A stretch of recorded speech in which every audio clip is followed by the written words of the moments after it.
Hello everyone, నేను హరగోపాల్. ఈ వీడియోలో 2016 తెలంగాణ టెట్ పేపర్ 2లో ఉండే మ్యాథ్స్ కంటెంట్ అయిన 24 క్వశ్చన్స్ గురించి, దాని వెనకుండే కాన్సెప్ట్స్ అలాగే సొల్యూషన్స్ గురించి డిస్కస్ అయిపోతున్నాను.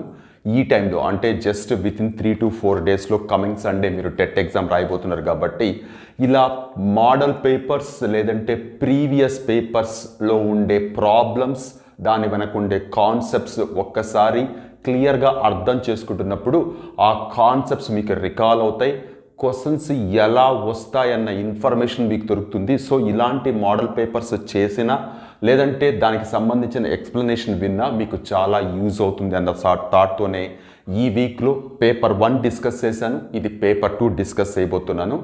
2017 పేపర్లో కూడా మనకి మ్యాథ్స్ కంటెంట్ గురించి ఒక వీడియో చేశాను.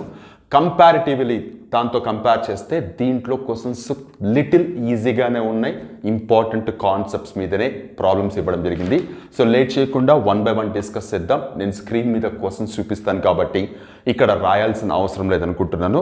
Coming to the first question, as per the laws of physics, weight of an object on the moon is proportional to its weight on the earth. If the man of 93 kgs weighs 15.5 kgs on the moon, if a woman of weight 69 kgs weighs what on the moon? తెలుగులో చెప్పాలంటే భౌతిక శాస్త్ర నియమాల ప్రకారం చంద్రుని పైన వస్తువు యొక్క బరువు భూమి పైన అదే వస్తువు యొక్క బరువులు అనులోమానుపాతంలో ఉంటాయి లేదా అనుపాతంలో ఉంటాయి. 93 కిలోలు గల ఒక వ్యక్తి బరువు 15.5 కిలోలు అయితే చంద్రుని మీద, 69 కిలోలు గల స్త్రీ యొక్క బరువు చంద్రుడి మీద ఎంత ఉంటుంది అంటున్నారు. ఇదేదో పెద్దగా ఇచ్చారు కానీ సింపుల్గా చెప్పాలంటే రేషియోస్ అండ్ ప్రపోర్షన్ మీద ఇచ్చిన క్వశ్చన్. సో 93కి 15.5 అయితే 69కి ఎంత అవుతుంది? చాలా సింపుల్, వాళ్ళే క్లియర్గా అనుపాతంలో ఉంటాయి అంటున్నారు. అండ్ ఇక్కడ కూడా క్లియర్గా అర్థం చేసుకోవాల్సింది డైరెక్ట్లీ ప్రపోర్షనల్ అని మనకు అర్థమవుతుంది కాబట్టి సింపుల్గా ఇలా ఆరో మార్క్ పెట్టుకుంటాం. దీని అర్థం 93:15.5 is as 69:x. So product of means product of extremes మనకు తెలుసు. 15.5 into 69 equal to 93 into x అవుతుంది. x equal to 15.5 into 69 divided by 93 అవుతుంది. 15.5 1 జార్ 6 జార్ పోతుంది. 6 1 జార్ ఇక్కడ వచ్చేసి 11.5 టైమ్స్ పోతుంది. అంటే ఆ స్త్రీ యొక్క లేదా ఆ లేడీ యొక్క బరువు వచ్చేసి 11.5 kgs అవుతుంది. చూడ్డానికి చాలా పెద్దగా కనపడుతున్న ప్రాబ్లం అయినప్పటికీ రేషియోస్ అండ్ ప్రపోర్షన్ మీద అడిగిన క్వశ్చన్ ఇది. మీకు అర్థమైంది అనుకుంటున్నాను. Coming to the next question, చూడండి క్వశ్చన్ ఏమి ఇచ్చారు. The average weight of Raju, Deepu and Venkat is 40 kgs. ముగ్గురు వ్యక్తులు ఉన్నారు. ఆ ముగ్గురు యొక్క యావరేజ్ వెయిట్ 40 అని ఇచ్చారు. మనకి ఆల్రెడీ డేటా హ్యాండ్లింగ్లో యావరేజ్కి నేను ఈ ఫార్ములా చెప్పాను, సమ్ డివైడెడ్ బై ఎన్ అని. సో ఇప్పుడు వాళ్ళు ఇక్కడ ఇంకొక ఇన్ఫర్మేషన్ ఏమి ఇచ్చారంటే Venkat and Deepu have same weight అన్నారు. ఎంతో చెప్పలేదు. Venkat and Deepu have same weight whereas Raju weight is 46 kgs అని ఇచ్చి వాళ్ళు అడిగింది దీపు వెయిట్ ఎంత అన్నారు. సో సింపుల్గా యావరేజ్ వాళ్ళే ఇచ్చారు కదా, ఇక్కడ రాసుకుంటున్నా. ఇప్పుడు ఇక్కడ చూడండి, సమ్ అంటే ఏంటి? ఇవి 3 యాడ్ చేయాలి కదా. 46 + 2x అవుతుంది. డివైడెడ్ బై 3 అని రాసుకుంటున్నా, ఇక్కడ 40 అని రాసుకుంటున్నా. సింపుల్గా ఇది ఇటువైపు ట్రాన్స్పోజ్ చేస్తే 120 అవుతుంది. ఎందుకంటే 3 ఇక్కడ మల్టిప్లై చేస్తుంది, ఇటువైపు వస్తే 3 ఇక్కడ డివైడ్ చేస్తుంది, ఇటువైపు వస్తే మల్టిప్లై చేయాలి కాబట్టి మల్టిప్లై చేసింది. 46 + 2x. So 2x equal to 120 minus 46 which is nothing but 2x equal to 74 అవుతుంది. 37 equal to x అవుతుంది. అంటే దాని అర్థం వాళ్ళు అడిగిన వెంకట్ ఏజ్ దీపు ఏజ్ ఏదైతే ఉందో అది 37 years అవుతుంది. ఇది డేటా హ్యాండ్లింగ్లో బేసిక్ లెవెల్ ప్రాబ్లమ్స్ లాగా ఇలాంటి ప్రాబ్లమ్స్ నేను డిస్కస్ చేయడం జరిగింది. సో డేటా హ్యాండ్లింగ్, అది కూడా 10th క్లాస్ కంటే కింద 8th క్లాస్ స్టాండర్డ్లోనే అడిగిన ప్రాబ్లం ఇది. అది మీరు అర్థం చేసుకోవాలి. హోప్ అర్థమైంది అనుకుంటున్నాను. Now coming to the next question. A man walked a certain distance. He covered 2/3 of distance at 4 km/h speed. 4 km/h speed. Remaining distance వచ్చేసి 5 km/h స్పీడ్. ఇది వచ్చేసి 2/3, ఇది వచ్చేసి 1/3. సో ఒక డిస్టెన్స్ ఉంది, ఆ డిస్టెన్స్లో 2/3వ వంతు వచ్చేసి 4 కిలోమీటర్లు గంటకి వేగంతో, అలాగే రిమైనింగ్ డిస్టెన్స్ వచ్చేసి 5 కిలోమీటర్లు గంటకి వేగంతో నడిస్తే టోటల్ టైం వచ్చేసి అతనికి 42 నిమిషాలు పట్టింది అంట. ఈ 42 నిమిషాలని మనం అవర్స్లో రాసుకుంటే 42/60 అవుతుంది కదా. ఫైన్, అంతవరకు బాగానే ఉంది. అవర్స్ అని రాసుకుంటున్నాను. ఇప్పుడు దీన్ని ఎలా అర్థం చేసుకుంటామంటే టోటల్ డిస్టెన్స్ నాకు తెలియదు, కాసేపు నేను ఎక్స్ అనుకుంటాను. సో ఇప్పుడు మనం ఎలా రాసుకోవచ్చు? 2/3 అంటే ఇది 2x/3, ఇది వచ్చేసి 1x/3. ఇప్పుడు ఇక్కడ కనపడుతున్నది ఏంటి మనకి? టైం. ఇది వచ్చేసి టైం. ఇక్కడ కనపడుతుంది ఏంటి? డిస్టెన్స్. ఇక్కడ కనపడుతుంది ఏంటి? టైం. మనం ఎలా కనుక్కుంటాం? సారీ, ఇక్కడ కనపడుతుంది ఏంటి? స్పీడ్. మనం టైం ఎలా కనుక్కుంటాం? Distance by time equal to స్పీడే కదా. స్పీడ్ సంబంధించి నేనైతే డిస్కస్ చేయలేదు ఇంతవరకు టాపిక్. బేసిక్ ఇన్ఫర్మేషన్ తెలుసని అనుకుంటున్నాను. Distance by time equal to speed అవుతుంది. డిస్టెన్స్ ఏంటి ఇక్కడ? 2x/3 ఒకటి, 1x/3 ఒకటి. స్పీడ్ ఏంటి ఇక్కడ? 4 km/h ఒకటి, 5 km/h ఒకటి. టైం ఎంత ఇక్కడ? 42/60 ఒకటి. ఇప్పుడు అదే చేద్దాం మనం. 2x/3 whole divided by 4 plus 1x/3 whole divided by 5 equal to 42/60 అని రాస్తున్నాను. ఈ స్టెప్ రాసే వరకు మాత్రమే ఇది స్పీడ్, డిస్టెన్స్, టైంకి సంబంధించిన ప్రాబ్లం. దీని తర్వాత ఇదంతా ఫ్రాక్షన్కి సంబంధించిన ప్రాబ్లమే. ఇప్పుడు దీన్ని సింపుల్గా చేస్తే మనం ఏమైనా రాసుకోవచ్చు. ఇక్కడ రాస్తున్నా ఇలా ఆరం మార్క్ పెట్టి. సో ఇప్పుడు ఇదేమవుతుంది? 2x/12 అవుతుంది. అంటే ఈ 4 దీని దగ్గరకు వస్తుంది, అలాగే ఈ 5 దీని దగ్గరకు వస్తుంది, ప్లస్ 1x/15 అవుతుంది ఈక్వల్ టు 42/60. దీనికి ఎల్సిఎం చేస్తే 60 అవుతుంది. సో సింప్లిఫై చేస్తే 10x plus 4x equal to 42/60. ఈ 60 క్యాన్సిల్ అవుతుంది. 14x equal to 42, x equal to 42/14 which is nothing but 3. ఏంటి x? మొత్తం డిస్టెన్స్. అంటే ఏంటి? మనకి కావాల్సిన ఆన్సర్ 3 కిలోమీటర్. అదే మీకు అక్కడ కనబడుతుంది. సో స్పీడ్, డిస్టెన్స్, టైం, కాలము, వేగము, ఇంకేంటి దూరము, వీటికి సంబంధించి నేనైతే ఇంతవరకు ఏ వీడియోలో డిస్కస్ చేయలేదు ఈ కాన్సెప్ట్. దీని మీద అడిగిన క్వశ్చన్ అయినప్పటికీ మీకు ఇక్కడ ఇదంతా ఆల్జిబ్రిక్ సింప్లిఫికేషన్, ఫ్రాక్షన్స్ యూజ్ చేస్తూ చేయాల్సిన ప్రాబ్లం. బేసిక్ థింగ్ తెలిస్తే చాలు. దీనికి ఏం పెద్ద మీరు ఒక వీడియోలో నేర్చుకోవాల్సిన కాన్సెప్ట్ మీద అడిగిన క్వశ్చన్ కాదు. Basic thing, distance by time చేస్తే స్పీడ్ వస్తుంది అని మీరు ఏదన్నా రియల్ లైఫ్ ఎగ్జాంపుల్ తీసుకున్నా కూడా ఈజీగా అర్థమైపోతుంది. క్యాలిక్యులేషన్ మాత్రం రెగ్యులర్గా ఫ్రాక్షన్స్ అలాగే ఆల్జిబ్రిక్ సంబంధించిన ఇన్ఫర్మేషన్ బేస్ చేసుకుని ఉంది. హోప్ అర్థమైంది అనుకుంటున్నాను. నా కమింగ్ టు క్వశ్చన్ నెంబర్ 94. ఏమి ఇచ్చారు చూడండి. If a wire bent in the shape of a circle of radius 25 centimeter, again it is straightened to form a square, then the length of side of square 25 సెంటీమీటర్ల వ్యాసార్థం గల వృత్తాకారంలో వంచబడిన తీగను నిటారుగా చేసి చతురస్రంగా వంచిన ఆ చతురస్రం భుజం కొలత ఎంత? వినడానికి చాలా ఇబ్బందిగా, కన్ఫ్యూజ్ చేసేటట్లు ఉంది. కానీ సింపుల్గా చెప్పాలంటే ఇలా ఒక సర్కిల్ ఉంది, దీని రేడియస్ 25 సెంటీమీటర్. వాళ్ళు ఏం చేస్తున్నారంటే ఈ సర్కిల్ ఏదైతే బౌండరీ ఉందో ఒక తీగలాగా ఉంది, దాన్ని కట్ చేసి ఒక స్క్వేర్ చేశారంట.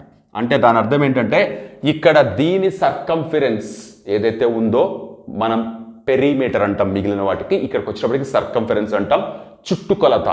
చుట్టుకొలత ఏదైతే ఉందో దీని చుట్టుకొలత సమానం అని చెప్తున్నారు.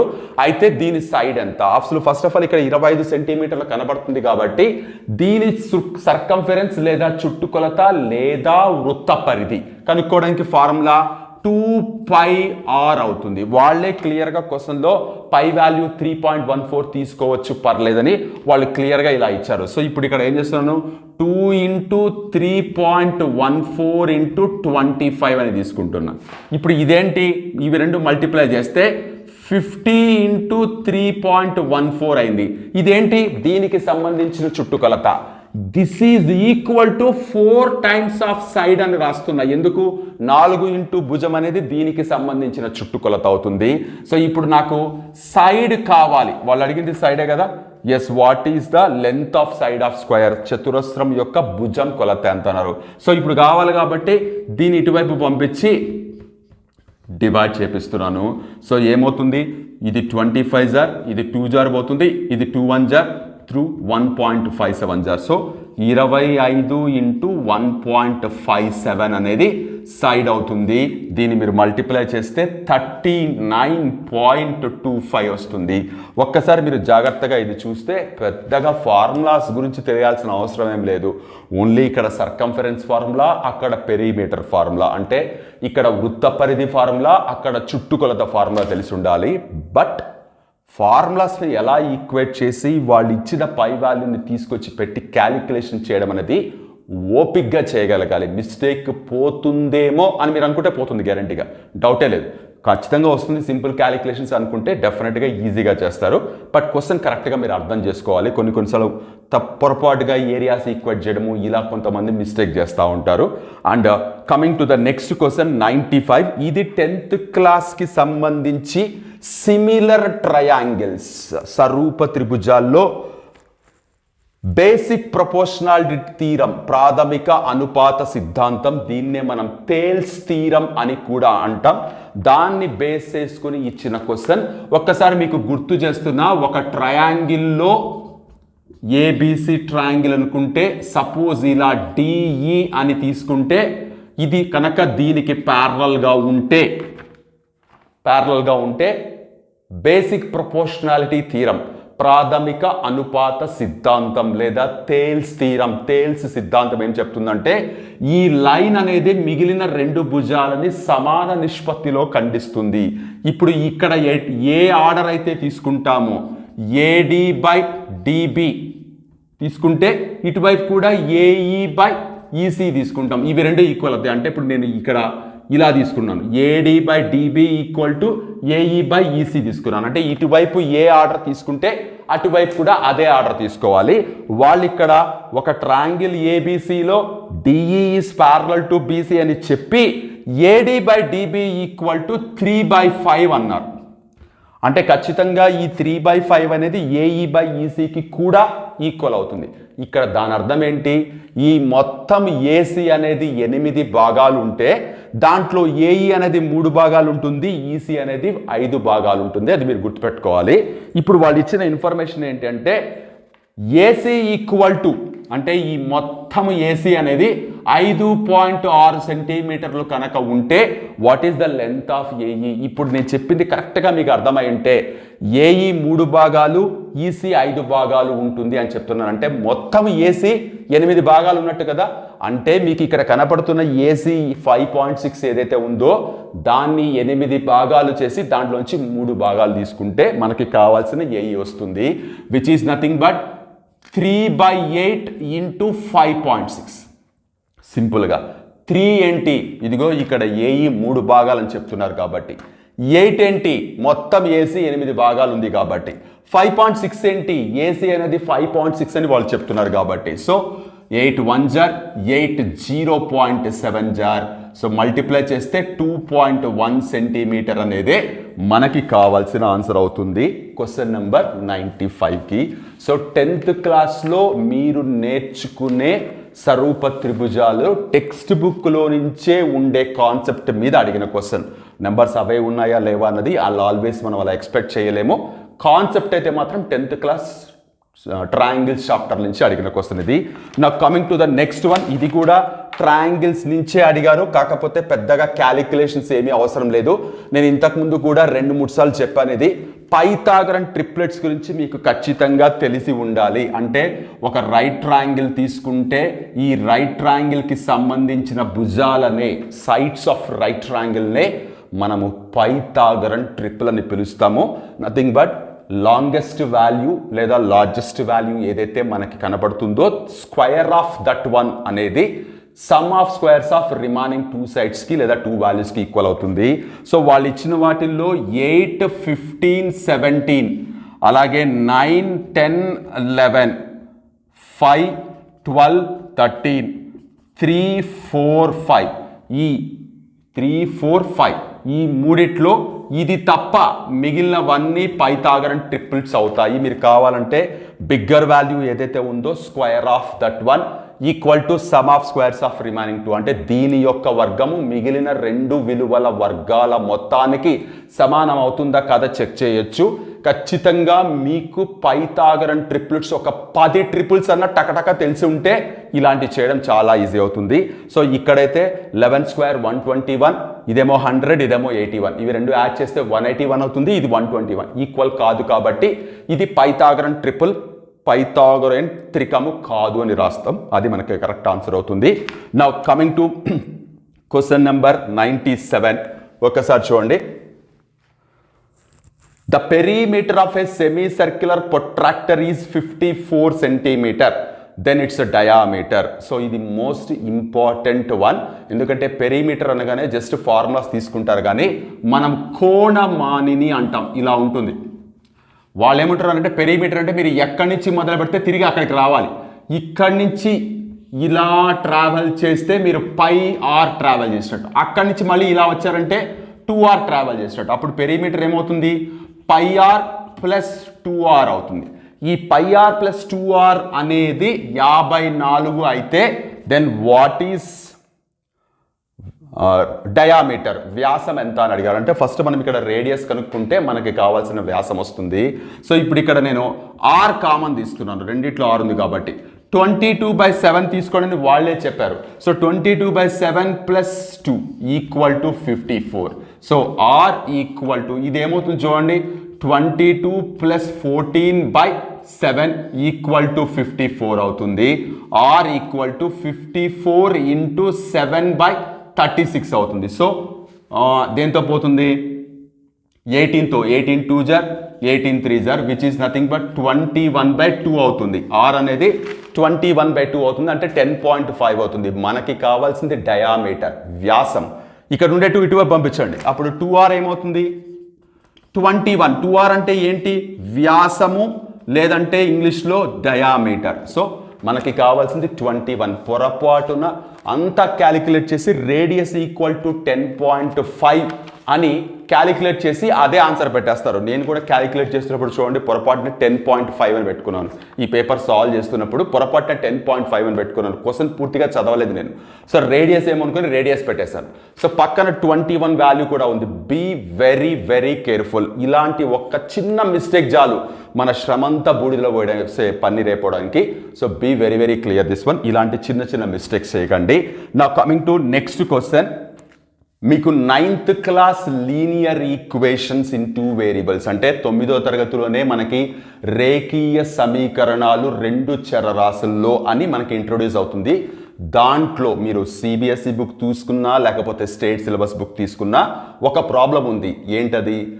Centigrade to foreign heat, Celsius to foreign heat convert చేయడానికి ఒక ఫార్ములా ఇచ్చారు. అంటే డిఫరెంట్ కంట్రీస్లో టెంపరేచర్ని ఎలా మెజర్ చేస్తారని చెప్తూ వాళ్ళు ఈ ఫార్ములా ఇచ్చారు. F equal to C into 9/5 plus 32. F అంటే ఫారెన్ హీట్, సి అంటే సెల్సియస్. దీన్ని యూజ్ చేసుకుని రకరకాల క్యాలిక్యులేషన్స్ చేస్తూ మనకు ఒక ప్రాబ్లం ఉంది, 9th క్లాస్ టెక్స్ట్ బుక్లో ఉంది. వాళ్ళు దాన్ని బేస్ చేసుకుని ఒక క్వశ్చన్ అడిగారు. ఖచ్చితంగా ఈ ఫార్ములా మీకు గుర్తు ఉండి ఉండాలి, వేరే ఆప్షన్ లేదు దీనికి. సో ఇక్కడ వాళ్ళు ఇచ్చింది ఏంటంటే ఒకవేళ టెంపరేచర్ 37 డిగ్రీ సెల్సియస్ అయితే, సెల్సియస్లో 37 ఉంటే ఫారెన్ హీట్లో ఎంత అని అడిగారు. సో సింపుల్గా ఎక్కడైతే సి ఉందో అక్కడ 37 పెట్టుకుంటున్నాను. 9/5 ప్లస్ 32 ఇది మల్టిప్లై చేస్తే 333/5 ప్లస్ 32 అవుతుంది. ఇది వచ్చేసి 66.5 ప్లస్ 32 అవుతుంది. 98.5 ఫారెన్హీట్ అవుతుంది. సో చాలా సింపుల్ క్యాలిక్యులేషనే, కాకపోతే ఖచ్చితంగా మీకు ఈ ఫార్ములా గుర్తు ఉండాలి. దీనికి వేరే ఆప్షన్ లేదు. 9th క్లాస్ టెక్స్ట్ బుక్లో క్లియర్గా ఈ సెంటెన్స్తో ఇలాగే ఇచ్చారు మనకి. ఖచ్చితంగా గుర్తుపెట్టుకోవాలి, వేరే ఆప్షన్ లేదు. నా coming to one more next question చూడండి, స్క్రీన్ మీద చూపిస్తున్నాను. The diameter of base and the height of A conical tent. Conical tent అంటే జనరల్గా బయట మనకి ఓపెన్ ఎయిర్లో ఎక్కడన్నా ఫారెస్ట్లో టెంట్లు వేసుకొని ఉండేవాళ్ళు ఉంటారు. అలాంటి టెంట్ గురించి చెప్తున్నారు. ఒక కోనికల్ టెంట్ ఇలా ఉంది. దీని డయామీటర్ వచ్చేసి 8 మీటర్లు అని చెప్తున్నారు. అలాగే హైట్ వచ్చేసి 3 మీటర్లు అని చెప్తున్నారు. చెప్తూ వాళ్ళు అడిగింది ఏంటంటే, if the rate of canvas cloth is 70 rupees per square metre, then the cost of canvas cloth required in rupees. ఒక శంకువు ఆకారం గల గుడారము భూ వ్యాసము ఎత్తులు వరుసగా 8 మీటర్లు 3 మీటర్లు అయిన గుడారం వేయడానికి యూజ్ చేసే నారబట్ట విలువ చదరపు మీటర్కి 70 రూపాయలు అయినప్పుడు ఆ గుడారం వేయడానికి కావాల్సిన ఖరీదు ఎంత అని అడిగారు. సో ఇక్కడ మనం కనుక్కోవాల్సింది ఖచ్చితంగా దీని యొక్క కర్వ్డ్ సర్ఫేస్ ఏరియా, వక్రతల వైశాల్యం కనుక్కోవాలి. వక్రతల వైశాల్యం ఫార్ములా ఏంటి? పై ఆర్ ఎల్ అని తెలుసు. బట్ ఇక్కడ చూడండి, ఆర్ ఎంత అవుతుంది? 4 అవుతుంది. ఇక్కడ హైట్ ఎంత అవుతుంది? 3 అవుతుంది. మరి మనకి ఎల్ కావాలి కదా. ఎల్ ఫార్ములా తెలుసు, L equal to square root of R square plus H square అని తెలుసు. సో ఇప్పుడు ఇక్కడ square root of 4 square plus 3 square substitute చేస్తే square root of 16 plus 9 which is nothing but 5 centimetre అయింది. అంటే ఎల్ ఈక్వల్ టు 5 సెంటీమీటర్ అయింది. అప్పుడు మనకి సిఎస్ఏ ఏమవుతుంది? పై ఆర్ ఎల్. ఇక్కడ వాళ్ళు క్లియర్గా క్వశ్చన్లో పై వాల్యూ ఏమైనా తీసుకోమని చెప్పారా? చెప్పలేదు. బట్ ఇక్కడ మనకి వచ్చే వాల్యూ ఏమవుతుంది చూడండి, వాళ్ళు క్యాలిక్యులేట్ చేయమన్నప్పుడు 70 రూపీస్ అని వచ్చింది కాబట్టి 22/7 ఇంటూ 4 ఇంటూ 5. సో 22/7 ఇంటూ 20 అని తీసుకున్నాను. ఇది సిఎస్ఏ. మనం అనుకోవాల్సింది కాస్ట్ కదా. Cost equal to 70 into 22/7 into 20 అని తీసుకుంటున్నా. 7 1 జార్ 7 10 జార్ nothing but 200 into 22 which is nothing but 4400 rupees అవుతుంది. అంటే ఆ టెంట్ వేయడానికి 4400 రూపాయలు విలువ చేసే ఆ టార్పలిన్ క్లాత్ ఆర్ నారబట్ట వాట్ ఎవర్ ఇట్ ఈస్ అవుతుంది. సో ఇక్కడ పై వాల్యూ ఇంత తీసుకోండి అని వాళ్ళు చెప్పలేదు. పక్కన 70 రావడం వల్ల ఇలా క్యాన్సిల్ అవుతుంది కాబట్టి ఇలా తీసుకున్నాను నేను. అది మనమే డిసైడ్ కావాల్సి ఉంటుంది. హోప్ మీకు అర్థమైంది అనుకుంటున్నాను. నా coming to the next question, కొంచెం ఇంట్రెస్టింగ్గా అందరూ కన్ఫ్యూజ్ అయ్యే ప్రాబ్లం ఇది. జస్ట్ 3 పాయింట్స్ మీద 2-3 సిచ్యువేషన్స్ ఇచ్చి వీటిల్లో ఏది కరెక్ట్ కాదు లేదా ఏది పాసిబుల్ కాదు అని అడిగారు. సో వాళ్ళు ఇచ్చింది ఏంటంటే ఏబిసిలు 3 బిందువులు అన్నారు. సో ఏబిసి ఇలా ఉన్నాయనుకోండి, ఏబిసి ఇలాగన్నా తీసుకోవచ్చు, ఏబిసి ఇలాగన్నా తీసుకోవచ్చు. ఈ రెండింటికి ఏంటి డిఫరెన్స్? ఇక్కడేమో వీటిని కొలీనియర్ పాయింట్స్, సరేఖియాలు అని పిలుస్తాం తెలుగులో. ఇక్కడ నాన్ కొలీనియర్, సరేఖియాలు కావు అని పిలుస్తాం. కొలీనియర్ అయితే ఏమవుతుంది, కొలీనియర్ కాకపోతే ఏమవుతుంది ఖచ్చితంగా మీకు తెలియాలి. కొలీనియర్ అయితే ఏమవుతుంది జాగ్రత్తగా చూడండి. సో ఇప్పుడు ఇక్కడ ఏ నుంచి బికి సపోజ్ ఒక 4 డిస్టెన్స్ ఉందనుకుందాం. బి నుంచి సికి సపోజ్ ఒక 5 డిస్టెన్స్ ఉందనుకుందాం. ఖచ్చితంగా ఏ నుంచి సికి 9 డిస్టెన్స్ ఉంటుంది. అంటే దాని అర్థం ఏంటి? ఏబి ప్లస్ బీసీ అనేది ఏసీకి ఈక్వల్ అవుతుంది. ఒకవేళ కొలీనియర్ అయితే ఏబి ప్లస్ బీసీ అనేది దీనికి ఈక్వల్ అవుతుంది 5. ఒకవేళ ఇలా అయితే ఏబి అంటే కొలీనియర్ కాకుండా ఉంటే ఏబి 4 అనుకుందాం, బీసీ 5 అనుకుందాం. ఖచ్చితంగా ఏసీ ఇలా జాయిన్ చేస్తే 9 కంటే తక్కువ ఉంటుంది. Some of these two should be greater than this one. దీనికంటే పెద్దగా ఉండాలి కాబట్టి ఇది దీనికంటే చిన్నగా ఉండాలి కాబట్టి ఖచ్చితంగా 8 పాయింట్ సంథింగ్ ఉండొచ్చు. అంటే ఖచ్చితంగా ఇది లెస్ దాన్ 9 ఉంటుంది. మరి దీన్ని ఎలా రాస్తాం? AB plus BC is greater than AC అని రాస్తాం. సో ఒకవేళ 3 పాయింట్స్ కనుక మనకి ఉంటే AB plus BC equal to AC ఉండాలి, లేదా AB plus BC is greater than AC ఉండాలి. మనకిచ్చిన 4 ఆప్షన్స్లో AB plus BC is greater than or equal to AC, అంటే ఇవి రెండు ఒకే కండిషన్లో పెట్టించారు. AB plus BC is less than AC అన్నారు. ఇవి రెండు కలిపితే దీనికంటే తక్కువ ఉండే ఛాన్స్ లేనే లేదు. ఒకసారి 3rd and 4th కూడా చూద్దాం. AB plus BC is greater than AC, ఇదిగో చెప్పింది ఇదే. అలాగే AB plus BC is equal to AC చెప్పింది ఇదే. సో ఈ 4 ఆప్షన్స్లో సెకండ్ ఆప్షన్ ఏదైతే ఉందో లెస్ దాన్ ఏసీ అని, అది పాసిబిలిటీ లేదు. సో ఒక్కసారి ఈ పాయింట్స్ లేదా ఈ కాన్సెప్ట్ వెనక ఏముంది అర్థం చేసుకోండి. మీకు ఎంత క్లియర్గా ట్రయాంగిల్ ఎప్పుడు ఫామ్ అవుతుంది, స్ట్రైట్ లైన్ ఎప్పుడు ఫామ్ అవుతుంది, 3 పాయింట్స్ ఇచ్చినప్పుడు అన్న చిన్న ఇన్ఫర్మేషన్ మీద ఒక క్వశ్చన్ అడిగారు. చాలామంది ఈ లెస్ దాన్ గ్రేటర్ దాన్ చూసినప్పటికీ కన్ఫ్యూజ్ అయిపోతూ ఉంటారు. ఖచ్చితంగా మీరు అర్థం చేసుకుని తీరాలి. వేరే ఆల్టర్నేట్ కానీ షార్ట్ కట్స్ కానీ లేవు లేవు లేవు. Now coming to question number 101 here. ఒక మ్యాప్లో ratio between original to map 1:30,000 అని ఇచ్చారు. ఒకవేళ 2 సిటీస్కి మధ్య డిస్టెన్స్ 4 సెంటీమీటర్ అయితే ఒరిజినల్ డిస్టెన్స్ ఎంత అన్నారు. చాలా సింపుల్. దీన్ని మనం ఎక్స్ అనుకొని సేమ్ రేషియో అండ్ ప్రపోర్షన్ లాగా చేస్తే 1:30,000 ఈజ్ యాజ్ 4:x, అంటే ఇవి రెండు మల్టిప్లై చేస్తాం, ఇవి రెండు మల్టిప్లై చేస్తాం. సో ఏమొస్తుంది మనకి, ఇలా వచ్చింది అంతేనా, 30,000 ఎస్ సరిపోయింది. సో ఇలా వచ్చింది. సో ఈక్వల్ టు ఎక్స్ అయింది. మనం కిలోమీటర్స్లో చెప్పాలి కాబట్టి దీన్ని జాగ్రత్తగా చూడండి. 100తో చేస్తే అంటే డివైడ్ చేస్తే మీటర్స్లోకి మారుతుంది. మళ్ళీ 1000లోకి చేస్తే 1000తో డివైడ్ చేస్తే కిలోమీటర్స్లోకి మారుతుంది. ఓవరాల్గా మనకి ఇది 1.2 కిలోమీటర్ అవుతుంది. జాగ్రత్తగా చూడండి. ఈ 12,000 ఎక్కడి నుంచి వచ్చింది, product of means product of extremes చేస్తే వచ్చింది. మరి ఇక్కడ ఎందుకు 100తో డివైడ్ చేస్తున్నాం, ఇది సెంటీమీటర్లో వచ్చింది. దీన్ని ఫస్ట్ మీటర్లోకి మార్చాలి అంటే 100తో డివైడ్ చేయాలి. దాన్ని మళ్ళీ కిలోమీటర్స్లోకి మార్చాలంటే 1000తో డివైడ్ చేయాలి. సో డివైడ్ చేస్తే 1.2 which is nothing but kilometres వస్తుంది.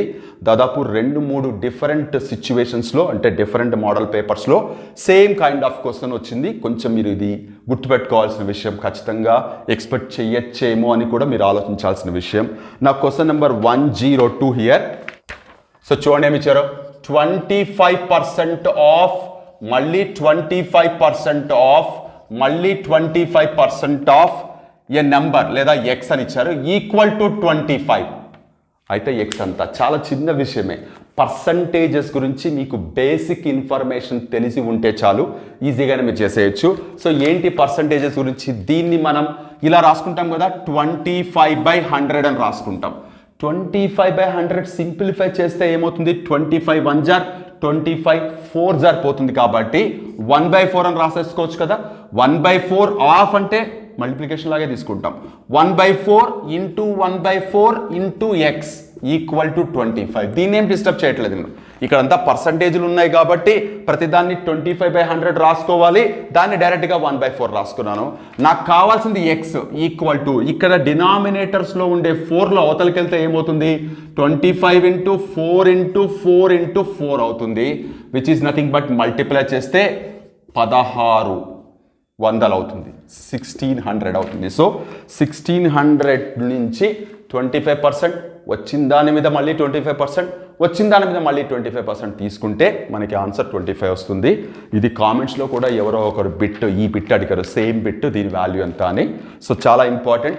జస్ట్ పర్సంటేజెస్ మీద అడిగిన క్వశ్చన్ ఇది.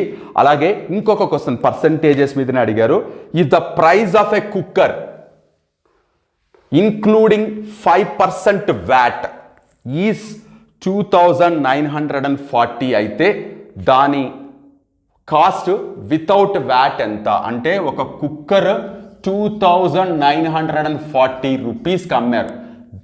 ఈ అమ్మిన ప్రైస్ ఏదైతే ఉందో ఒరిజినల్ ప్రైస్ మీద 5% వ్యాట్ వేశారు అంటున్నారు. అంటే 5% ఎక్స్ట్రా వేశారంటే, అంటే దాని అర్థం మనం 105 డివైడెడ్ బై 100 ఆఫ్ ఎక్స్ అని తీసుకోవచ్చా?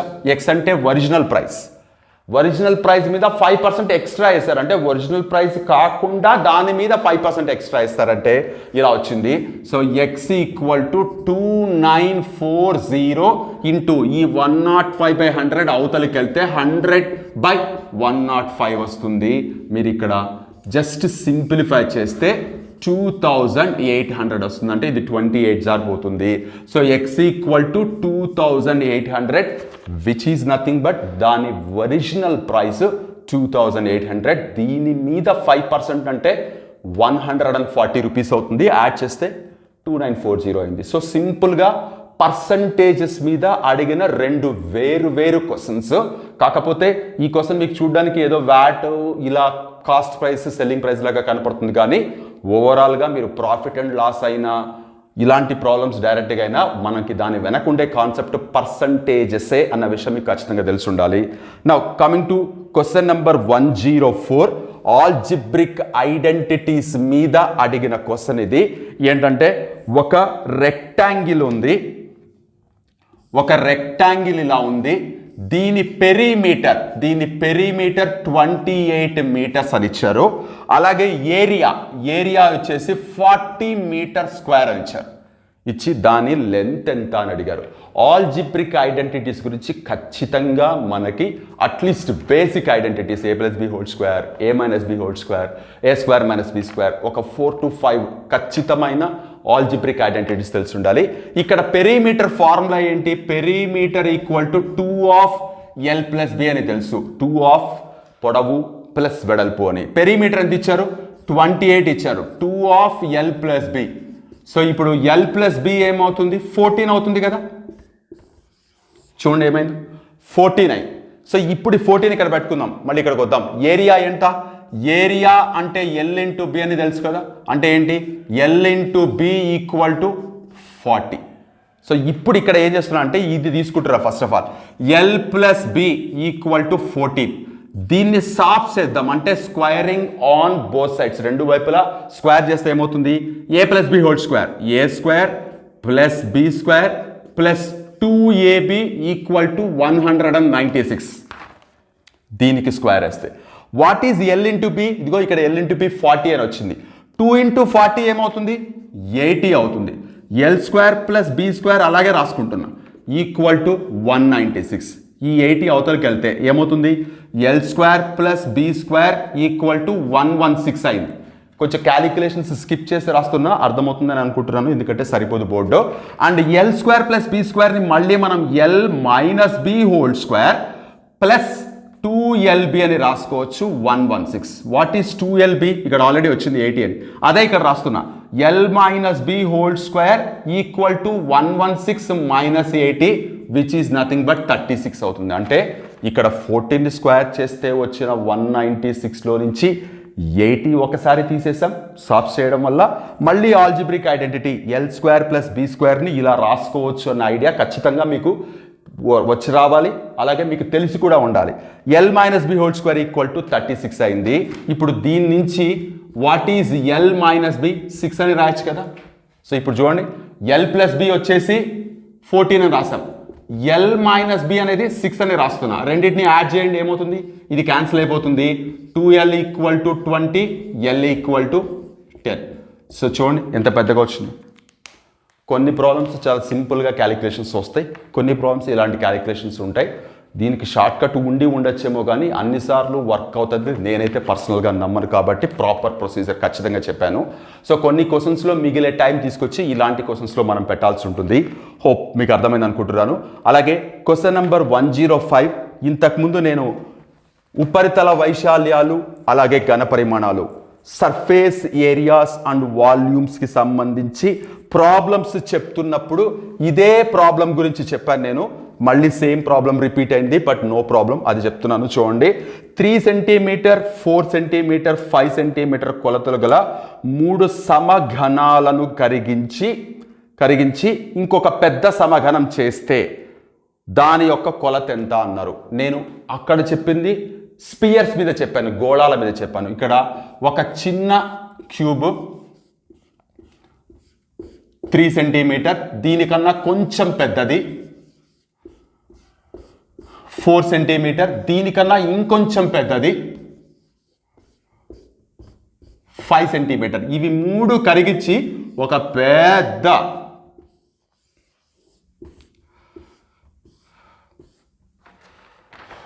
పెద్ద క్యూబ్ చేశారండి.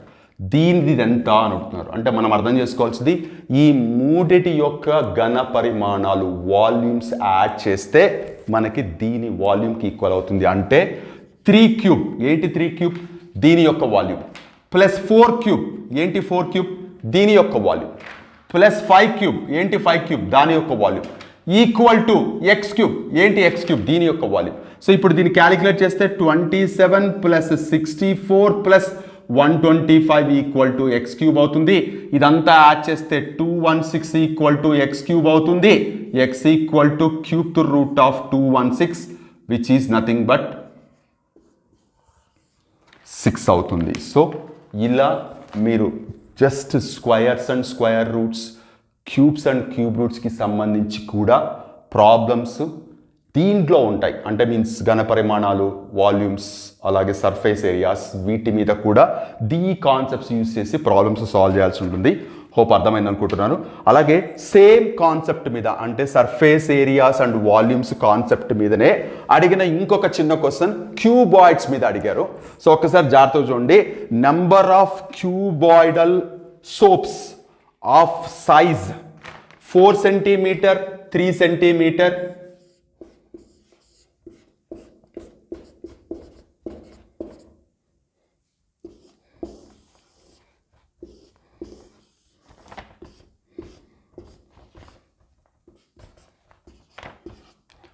సో చూడండి చాలా సింపుల్ వన్. ఒకసారి చూడండి, ఇలా ఒక పెద్ద బాక్స్ ఉంది, దీని డైమెన్షన్స్ 12, 9, 6 అని ఇచ్చారు.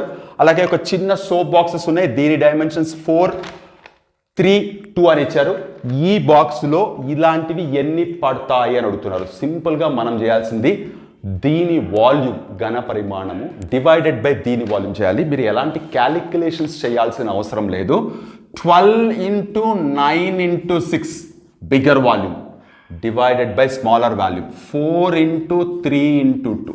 సో చూడండి 4 1s are 4 3s are 3 1s are 3 3s are 2 1s are 2 3s are. So పైన చూడండి మల్టిప్లై చేస్తే ఏమొస్తుంది 27 వస్తుంది. దాని అర్థం ఈ బాక్స్లో ఇలాంటి సోప్స్ 27 పడతాయి.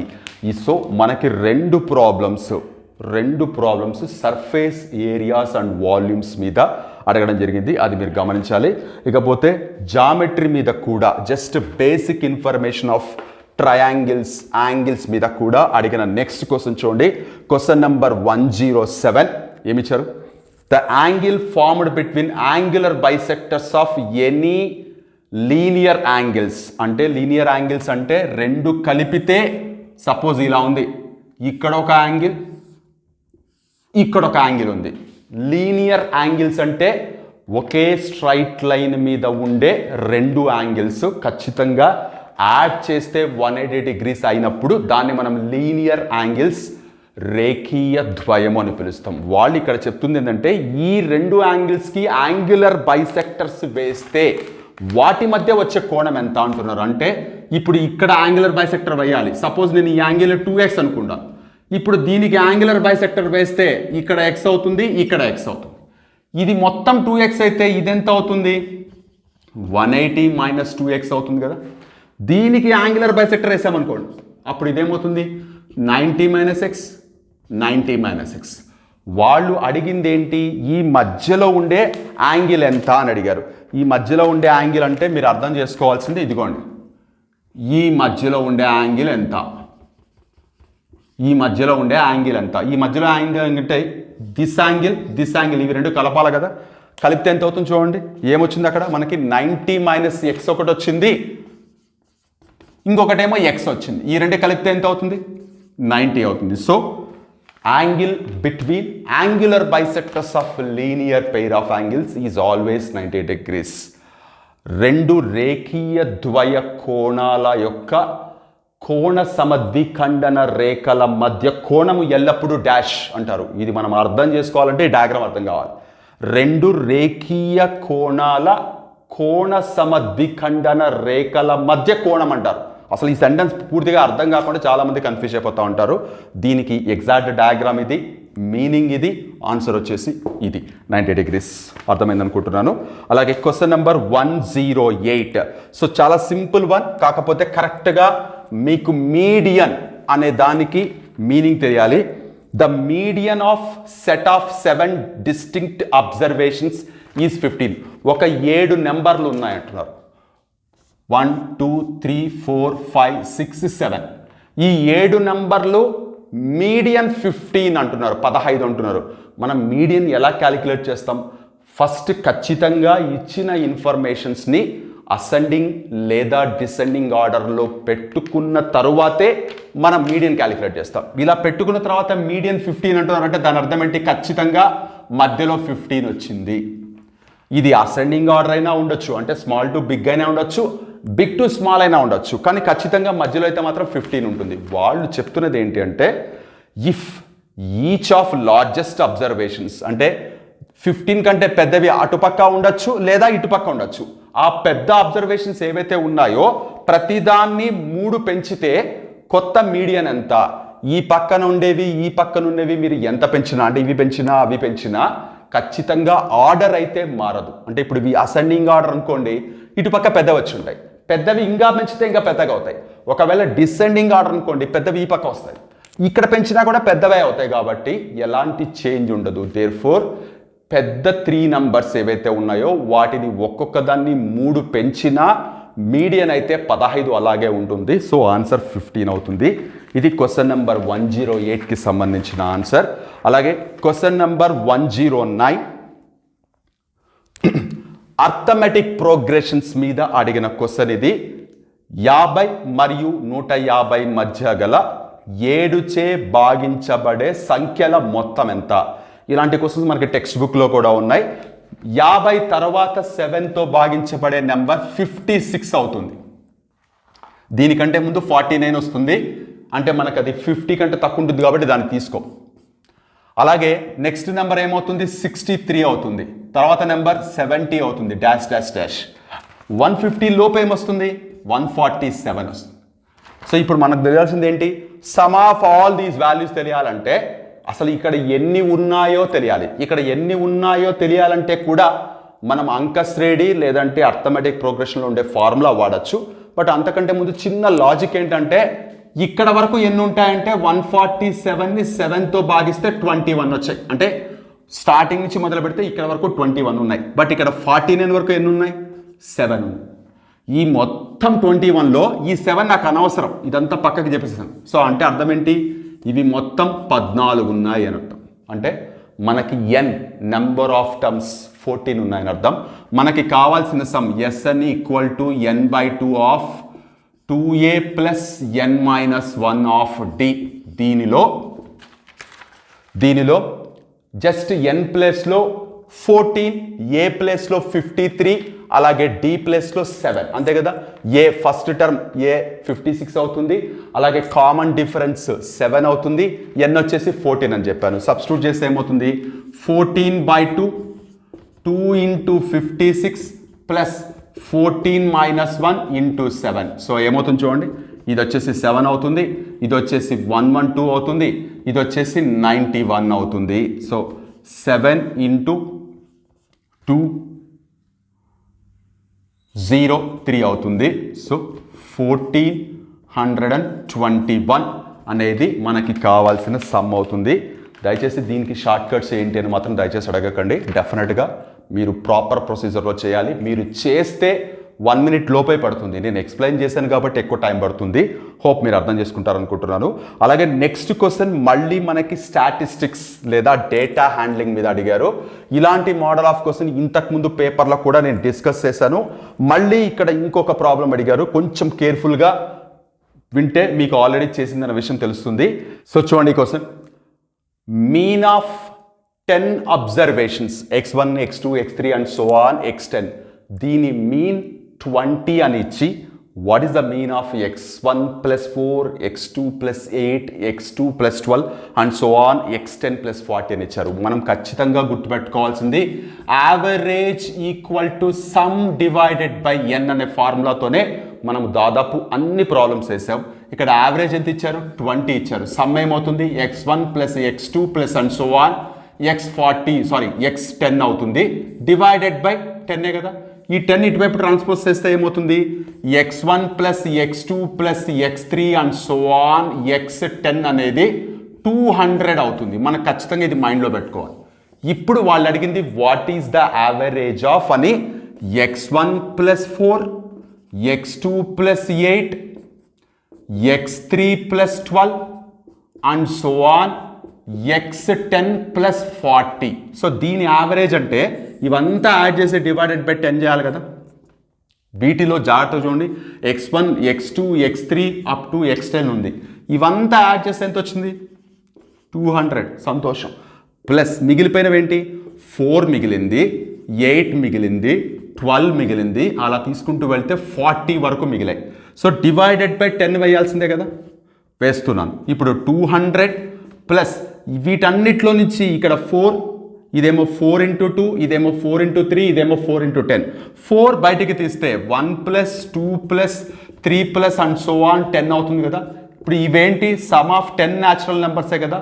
న్యాచురల్ నెంబర్స్ సమ్ కనుక్కోవడానికి n ప్లస్ 1/2 ఫార్ములా అప్లై చేస్తాం కాబట్టి సో 200 ప్లస్ 4 into 55 అంటే some of 10 natural numbers divided by 10 which is nothing but 200 plus 220 divided by 10 which is nothing but 420 divided by 10 which is nothing but 42 అనేది మనకి కావాల్సిన కొత్త mean అవుతుంది. So ఇలాంటి model of problems ఇంతకుముందు పేపర్స్లో కూడా ఒకసారి వచ్చినట్టుంది. నేను ఎక్స్ప్లెయిన్ చేస్తాను. మోస్ట్ ఇంపార్టెంట్ మోడల్ లాగా మీరు కన్సిడర్ చేయొచ్చు. హోప్ అర్థమైంది అనుకుంటున్నాను. నా coming to question number 111. If one of the exterior angles of a triangle is 105 degrees అంటే ఒక త్రిభుజంలో ఒక బాహ్య కోణము 105 డిగ్రీలు, అలాగే దానికి అభిముఖంగా ఉండే అంతర కోణాలు 2:5 నిష్పత్తిలో ఉంటే ఆ త్రిభుజంలోని కోణాలు మొత్తం ఏంటి అని అడిగారు. ఖచ్చితంగా ఇది మీకు ఎక్స్టీరియర్ యాంగిల్ ప్రాపర్టీ నేను ఎక్స్ప్లెయిన్ చేశాను. ఇది ఏబిసి అనే ఒక ట్రయాంగిల్లో బయట 105 degrees అని తీసుకున్నాం. సో లోపల ఉండే యాంగిల్స్ 2x అలాగే 5x అని డైరెక్ట్గా తీసుకుంటున్నాను, ఎందుకంటే వాళ్ళే ఇచ్చారు రేషియో 2:5 అని. సో ఇప్పుడు ఇక్కడ జాగ్రత్తగా చూడండి, ఈ 105 అనేది ఇవి రెండు యాడ్ చేస్తే వచ్చేదానికి ఈక్వల్ కావాలి. అంటే 2x ప్లస్ 5x అనేది 105కి ఈక్వల్ కావాలి. 7x equal to 105, x equal to 15 degrees అవుతుంది. సో ఇప్పుడు x ఈక్వల్ టు 15 ఇక్కడ సబ్స్టిట్యూట్ చేస్తే ఇది 30 అయింది, ఇక్కడ సబ్స్టిట్యూట్ చేస్తే ఇది 75 అయింది. మరి ఇక్కడ యాంగిల్ ఎలా తెలుస్తుంది? ఈ రెండు యాడ్ చేస్తే 180 కాబట్టి ఇది కూడా 75 degrees అవుతుంది. సో మనకి కావాల్సిన ఆన్సర్ 30, 75, 75 ఇచ్చిన ఆప్షన్స్లో ఫోర్త్ ఆప్షన్ 30, 75, 75 ఉంది కాబట్టి ఇది సరిపోతుంది. అలాగే క్వశ్చన్ నెంబర్ 111 సింపుల్ లాజిక్తో, మీకు పెద్ద పెద్ద కాన్సెప్ట్ ఏమీ లేదు దీని మీద, జస్ట్ మల్టిపుల్స్ అంటే ఏంటో తెలిస్తే చాలు. Sum of 3 consecutive multiples of 7 is 777. Then the biggest multiple 7 యొక్క 3 వరుస గుణిజాల మొత్తము 777 అయితే దానిలో పెద్ద గుణిజం ఎంత అన్నారు. సో ఇక్కడ మీరు గుర్తుపెట్టుకోవాల్సింది, ఒక గుణిజం x అనుకుందాం, అంటే x అనే ఒక నెంబర్ 7తో పోతుంది అనుకుందాం. మరి నెక్స్ట్ నెంబర్ ఏమవుతుంది? x ప్లస్ 7 అవుతుంది. నెక్స్ట్ నెంబర్ ఏమవుతుంది? మళ్ళీ దీనికి 7 కలపండి, x ప్లస్ 14 అవుతుంది. నెక్స్ట్ నెంబర్ ఏమవుతుంది? మళ్ళీ దానికి 7 కలపండి, x plus 14 plus 7, x plus 21 అవుతుంది. బట్ ఇట్లా వెనక్కి వస్తే x మైనస్ 7 అవుతుంది కదా. ఎందుకు వెనక్కి వస్తున్నామంటే ఇవి 3 యాడ్ చేసినప్పుడు +7 -7 క్యాన్సిల్ అయిపోతాయి. వాళ్ళు ఏమంటున్నారంటే ఇవి 3 యాడ్ చేస్తే 777 అవుతుంది అంటున్నారు. ఇవి 3 యాడ్ చేసినప్పుడు ఏమవుతుంది? -7 +7 క్యాన్సిల్ అయిపోయి 3x equal to 777, x equal to 777/3 అవుతుంది. సో ఏమవుతుంది?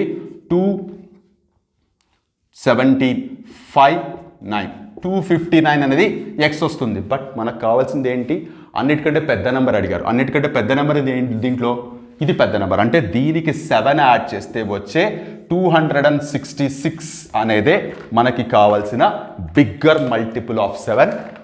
సమ్ చేసేటప్పుడు 777 అయ్యే రకంగా.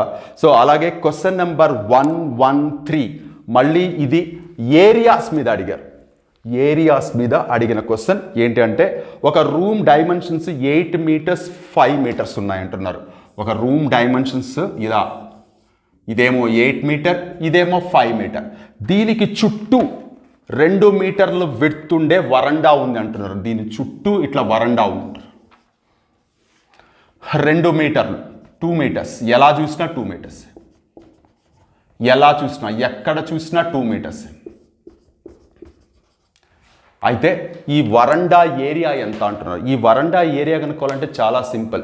మీకు ఇక్కడ డయాగ్రామ్లో ఒక పెద్ద రెక్టాంగిల్ కనపడుతుంది, ఒక చిన్న రెక్టాంగిల్ కనపడుతుంది. పెద్ద రెక్టాంగిల్లో నుంచి చిన్న రెక్టాంగిల్ సబ్ట్రాక్ట్ చేస్తే మనకి కావాల్సిన ఆన్సర్ వస్తుంది. చిన్న రెక్టాంగిల్ ఏరియా ఎంత అవుతుంది? డైరెక్ట్గా 8 × 4 40 రాసేయచ్చు. మరి పెద్ద రెక్టాంగిల్కి లెంత్ ఏమవుతుంది? జాగ్రత్త చూడండి. ఇక్కడి నుంచి ఇక్కడ వరకు 8 ఉంది, ఇటుపక్క 2, ఇటుపక్క 2, అంటే ఏమవుతుంది? 12 అవుతుంది. అలాగే ఇది 5 ఉంది, ఇటుపక్క 2, ఇటుపక్క కూడా 2, అంటే ఏమవుతుంది? 9 అవుతుంది. 12 × 9 మల్టిప్లై చేస్తే ఏమవుతుంది? 108 అయింది. అంటే ఏంటి? పెద్ద రెక్టాంగిల్ ఏరియానేమో 108 అయింది, చిన్న రెక్టాంగిల్ ఏరియానేమో 40 అయింది. మనకి కావాల్సిన వరండా area 108 - 40 which is nothing but 68 metre square అవుతుంది. సింపుల్ ఏరియాస్ ఆఫ్ ప్లేన్ ఫిగర్స్లో ఏరియా ఆఫ్ రెక్టాంగిల్ మీద అడిగిన క్వశ్చన్. కరెక్ట్గా క్వశ్చన్ అర్థం చేసుకుంటే చాలా ఈజీ ఇది. And the last question percentages profit and loss మీద అడిగారు. ఒక shop keeper marks his goods 20% above the cost price and allows a discount of 10% on them.